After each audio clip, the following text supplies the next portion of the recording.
Film अदाकार शाहरुख खान के बेटे को गिरफ्तार करने वाले एनसीबी के जोनल डायरेक्टर समीर वानखडे के खिलाफ न सिर्फ ये कि रिश्वत सतानी का मामला ज़ेर समाअत है, बल्कि इस केस में कई अहम खुलासे भी हुए हैं। बता दें आपको कि जिस तरीके से समीर वानखडे पर इल्ज़ामात आयद किए जा रहे हैं, उससे ये मालूम होता है कि किस तरह से शाहरुख खान अपने असर और रसूख का इस्तेमाल करके समीर वानखडे को फंसाने की कोशिश कर रहे हैं।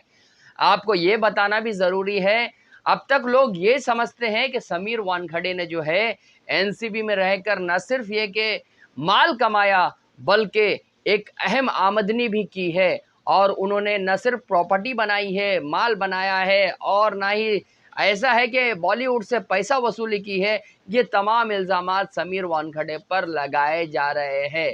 लेकिन आपको ये बताना बहुत ज़रूरी है कि समीर वानखडे की जायदाद जो है वो सिर्फ एक उनका रिहायशी घर है, वो भी गोरेगांव में इंपीरियल हाइट्स में जो उन्होंने घर लिया है, फलक शगाफ इमारत है। 2014 में उन्होंने बुक किया था घर और 2022 में जो है उन्हें इस घर का ताबा मिला था। ये जो घर है वो उनकी अहलिया क्रांति रेडेकर, समीर वानखडे और उनके वालिद ध्यानदेव वानखडे के नाम पर रजिस्टर्ड है। और इसके अलावा सीबीआई ने जब उनके घर पर तलाशी ली थी तो उनके घर से जो है 6 जायदादों की जो है तफसीलात सीबीआई को मिले थे और ये दस्तावेजात जो है मिलने के बाद ये पता लगा था कि समीर वानखडे ने इस जायदाद को पहले से ही डिक्लेयर किया था और ऐलानिया तौर पर बताया था और ये जायदादें जो है समीर वानखडे के आईआरएस अफसर बनने से पहले की थी। इन जायदादों में जो है बताया जाता है कि ये जायदाद जो है उनकी खानदानी जायदाद है और क्योंकि उनकी वालदा जो है तोमर खानदान यानी नवाबी खानदान से ताल्लुक़ रखती थी और उनकी ही ये जायदादें जो है बाद में उनके फर्जंद के नाम पर हुई है। बता दें आपको कि गोरेगांव में जो घर लेने का जो मकसद था समीर वानखडे का, वो मकसद ये था कि उनकी वालदा जो है वो मरहूमा हो चुकी है और उनकी ज़ियारत के लिए जो है उन्होंने ये घर लिया था। वो दफ्तर जाने से पहले कब्र पर हाज़िरी दिया करते थे, लेकिन और जो है यहाँ से जो उनके घर से खिड़की से जो है उनकी वालदा की जो है कब्र नज़र आती है। अपनी वालदा की मोहब्बत में जो है उन्होंने गोरेगांव का ये घर लिया था। बता दें आपको कि जिस तरीके से समीर वानखडे पर इल्ज़ामात लगाए जा रहे थे कि एक ईमानदार अफसर जो किसी तरह से कार्रवाई करता है, एनसीबी में रहकर ड्रग्स के खिलाफ, नशे के खिलाफ कार्रवाई करता है, जंग छेड़ देता है, बाज़ाब्ता तौर पर कई केसेस समीर वानखडे करते हैं, जिसमें सिर्फ शाहरुख खान के फर्जंद आर्यन खान को गिरफ्तार करना ही शामिल नहीं है।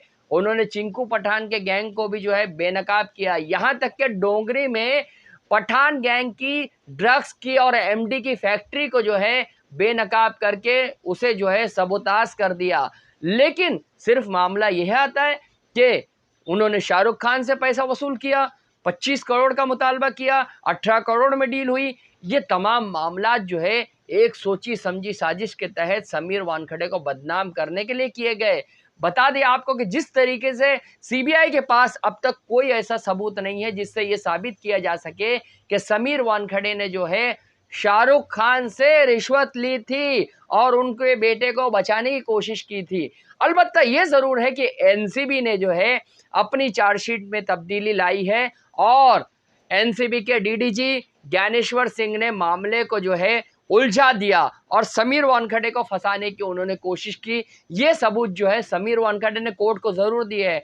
बता दें आपको कि 29 मुकामात पर जो है छापा मारे गए थे, सीबीआई ने छापा मारे थे। उस वक्त समीर वानखडे के घर पे भी छापा मारा था। समीर वानखडे के 5 मुकामात पर छापा मारे गए थे। उनके रिश्तेदारों से लेके अजीज़ और अकारिब के घरों तक को भी सीबीआई ने नहीं छोड़ा था। बता दें जिस तरीके से यानी 29 मुकामात पर छापा मारा था, उसमें जो है 29 मुकाम जो है वो सिर्फ समीर वानखडे के नहीं थे, बल्कि एनसीबी के दीगर अफसरान के भी थे, क्योंकि एनसीबी के मुकम्मल टीम पर जो है केस दर्ज किया गया था रिश्वत सतानी का।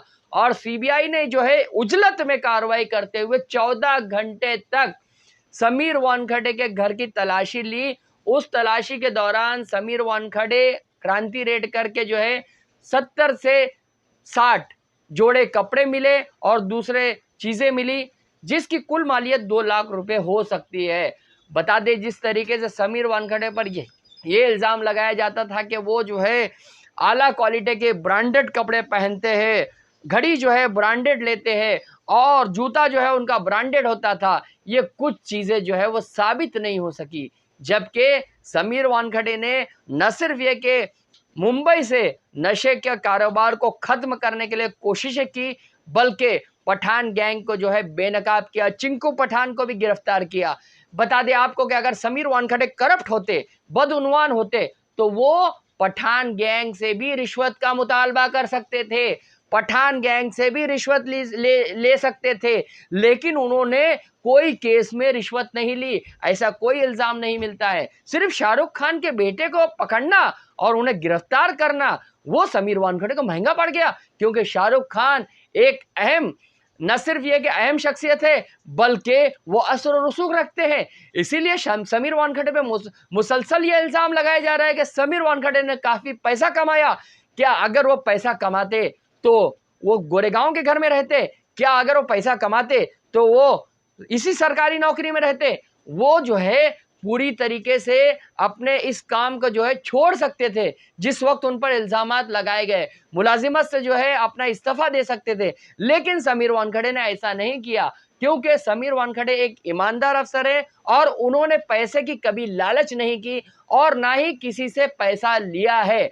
अगर वो पैसा लेते तो सीबीआई ये बात अब तक साबित कर चुकी होती, लेकिन सीबीआई ने अब तक ये बात साबित नहीं की और ये सबूत जो है सीबीआई को नहीं मिले हैं कि शाहरुख खान से पैसा लिया गया है। पूजा डडलानी ने भी सीबीआई को कोई स्टेटमेंट नहीं दिया है, ना ही कोई दूसरे जो है लोगों ने सीबीआई को यह बताया कि समीर वानखेड़े ने पैसा लिया है, जबकि समीर वानखेड़े के खिलाफ जो है गवाहों को मजबूर किया जा रहा है। बताया जा रहा है कि समीर वानखेड़े के खिलाफ गवाही दी जाए, अगर वो गवाही देते हैं तो उन्हें जो है छोड़ दिया जाएगा, लेकिन इसके बावजूद भी सीबीआई ये साबित करने में नाकाम है कि समीर वानखेड़े ने रिश्वत ली थी। जहां का इंसाफ की